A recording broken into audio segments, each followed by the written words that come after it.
All right, as promised, here is book number 2 by Peter Reynolds. It's called Ish, I-S-H, Ish. And I'm going to read this and then I'm going to ask you questions afterwards, okay? So I want you just to enjoy this and listen to this and really pay attention to what is happening in this book, the events that are taking place, the feelings that the characters might have, and then I'll ask you questions afterwards. Okay, the questions afterwards have no right or wrong answers because you're going to see in this book that there is no really right or wrong. And I want to kind of keep that theme going into my questions, that there's really no right or wrong answers. And so it's just to get you to think. Okay.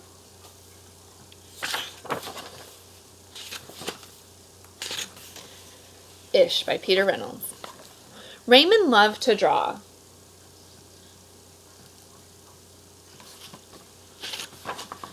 Anytime, anything, and anywhere. So during the night, anything, a bunch of different things, trash can even, and then anywhere he's on the toilet doing it. That's so funny. One day Raymond was drawing a vase of flowers. His brother Leon leaned over his shoulder. Leon burst into laughter. "What is that?" he asked. Raymond could not even answer. He just crumpled up the drawing and threw it across the room. Leon's laughter haunted Raymond. He kept trying to make his drawing look right, but they never did. So he kept trying to make it look right, but it never did. After many months and many crumpled sheets of paper, Raymond put his pencil down. "I'm done," he said.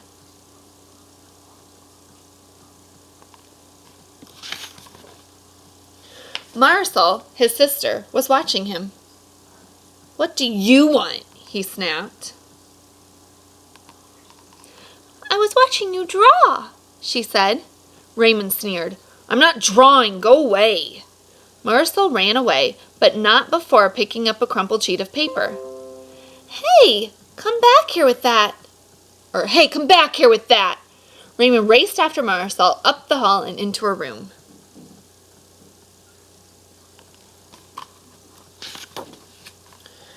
He was about to yell, but fell silent when he saw his sister's walls.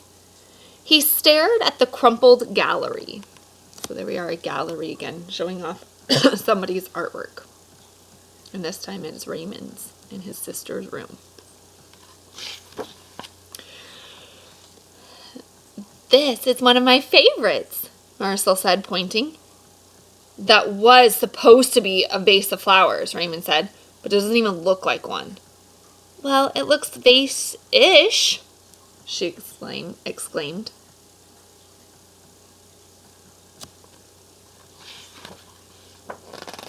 "Vase-ish." Raymond looked closer. Then he studied all the drawings on Marisol's wall and began to see them in a whole new way. They do look kind of ish.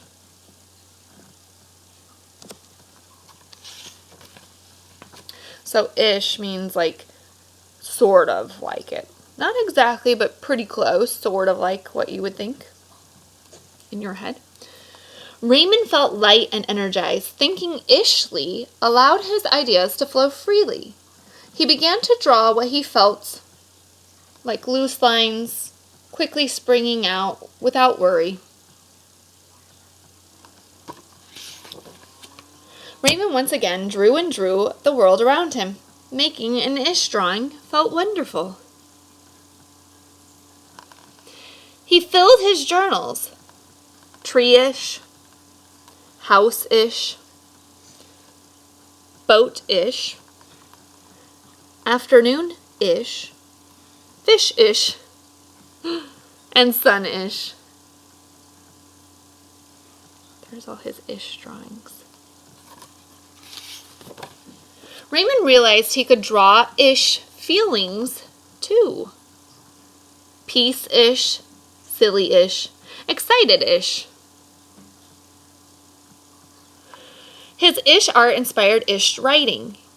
He wasn't sure if he was writing poems, but he knew they were poem-ish. So here's the poem right here, and it says ponder. Pond, ponder, dream yonder, pond, pond, yond, yond, gleam, wander.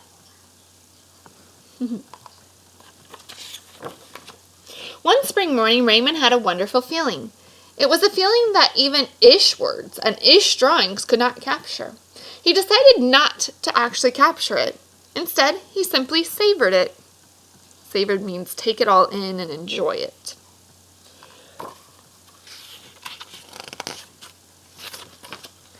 And Raymond lived ishfully ever after.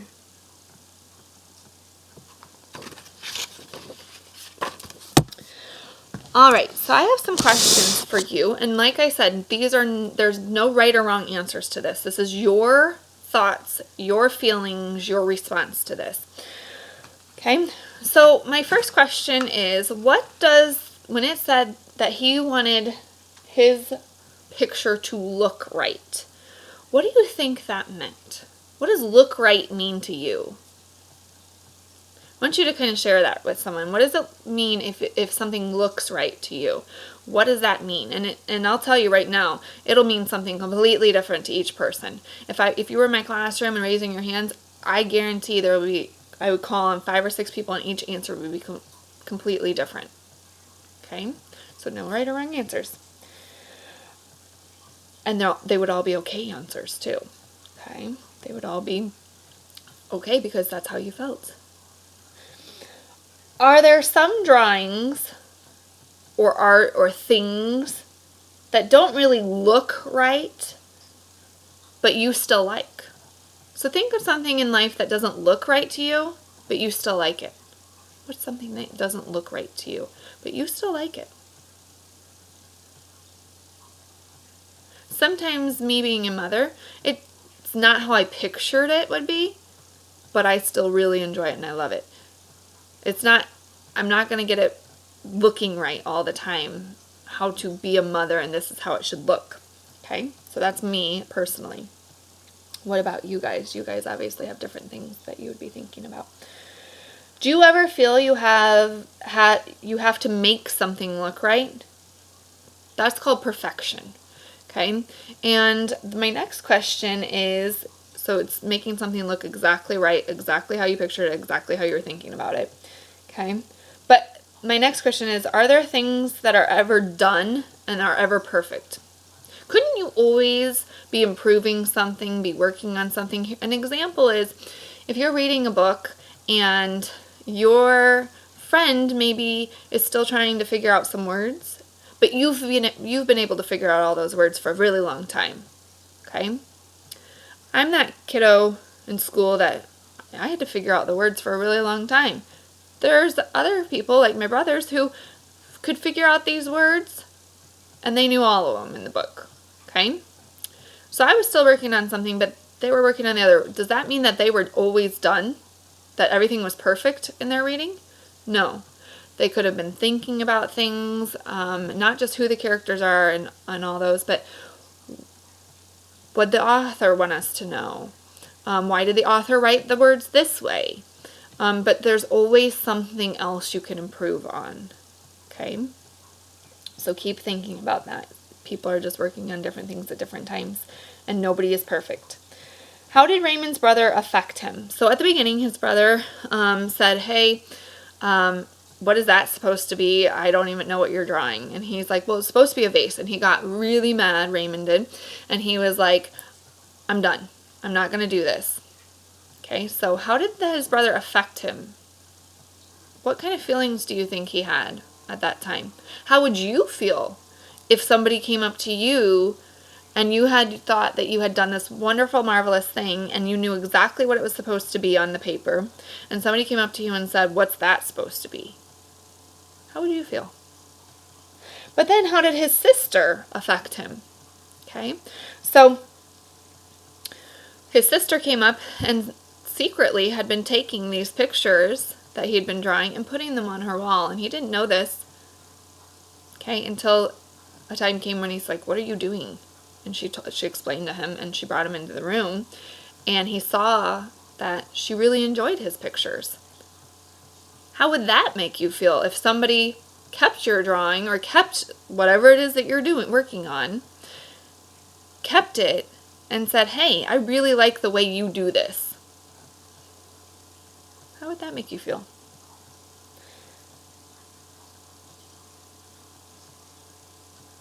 I want to apply this to our next unit, okay? Our next unit is poetry and writing and poetry and reading. And I want you to think about that when you're doing your poetry. Nothing is perfect, especially in poetry. We talked about there's really no rules in poetry, right? And so as you're writing your poetry, don't get upset. Don't get frustrated. It doesn't have to be perfect because there's no such thing as perfect, you guys. And I want you to think, as he got emotional, as he got his feelings flowing, it made his ish pictures even more beautiful to him because he used that feeling, he used that emotion in his drawings. So I want you to apply that to making art when you're having feelings and emotions can make it better, but also writing poetry with feelings and emotions can make it better. And that could be happy emotions, excited, okay? That could be something you love. It could be something you really don't like at all, but it gives you an emotion of anger, or it gives you an emotion of sad, or it gives you emotion of frustration or happiness or joy, all of those emotions. I want you to use those in your poetry next time we see each other, okay? So be thinking of that. Maybe try some out. Try some poetry out today, okay? I'd love for you to bring back some poetry so I can read it and see what you guys have been up to. All right? Have a good rest of the evening, kiddos. Bye.